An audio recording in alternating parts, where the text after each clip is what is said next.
अमावस की रात थी। घुप अंधेरा छाया हुआ था। हवा में सिहरन थी, मानो कोई अनदेखी शक्ति इधर उधर घूम रही हो। मैं अपनी जीप चला रहा था, पहाड़ी रास्ते पर अकेला। हेडलाइट्स की रोशनी में पेड़ों के साए डरावने जीवों जैसे लग रहे थे। ठंडी हवा मेरे गालों को चीरती हुई निकल रही थी।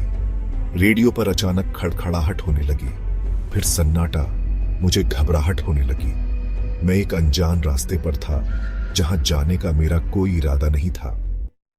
कुछ देर पहले मैं शहर वापस जा रहा था, तभी मेरी जीप का टायर पंचर हो गया। मोबाइल नेटवर्क नहीं था, मदद के लिए कोई आसपास नहीं दिख रहा था। नक्शे पर नजर डाली तो एक छोटा सा रास्ता दिखाई दिया जो पहाड़ी के ऊपर जा रहा था। सोचा शायद वहां से मदद मिल जाए। कितनी बड़ी भूल कर बैठा था मैं। रास्ता ऊपर चढ़ता गया, पेड़ घने होते गए, मानो मुझे निगल जाना चाहते हो। अचानक मुझे कुछ झोपड़ियां दिखाई दी। वे पुरानी और जर्जर थीं, मानो सालों से खाली पड़ी हो। विलेज में सन्नाटा पसरा हुआ था। न कोई इंसान, न जानवर, न ही कोई आहट, सिर्फ सन्नाटा जो मेरे कानों में चुभने लगा था। हिम्मत करके मैं एक झोपड़ी के पास रुका।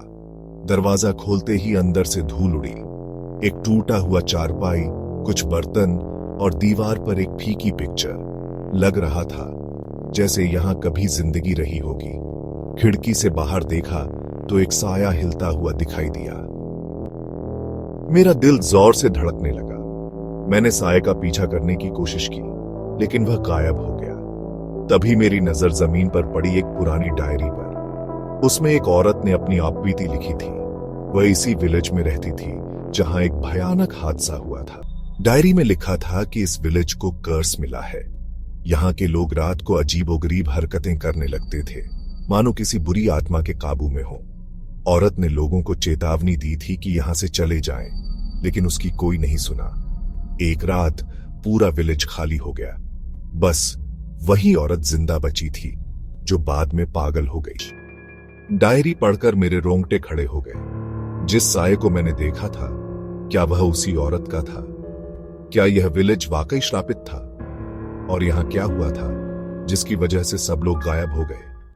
मैंने तुरंत अपनी जीप स्टार्ट की और उस जगह से भागने लगा, लेकिन मेरी किस्मत में कुछ और ही लिखा था। जीप स्टार्ट नहीं हुई, इंजन से धुआं निकलने लगा।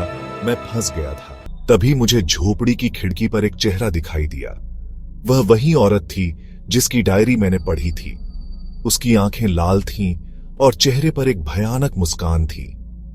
वह मेरी तरफ इशारा कर रही थी, मानो मुझे अंदर बुला रही हो। मैं चीखते हुए जीप से बाहर भागा और अंधेरे में दौड़ता चला गया। मुझे नहीं पता कि मैं कहां जा रहा था, लेकिन मैं उस विलेज से जितना दूर हो सकता था उतना दूर जाना चाहता था। पीछे से हंसी की आवाज आ रही थी। क्या वह हंसी उस औरत की थी, या फिर कुछ ऐसी ताकतों का जो हमारी समझ से परे हैं? यह सवाल मेरे जहन में आज भी गूंजता रहता है।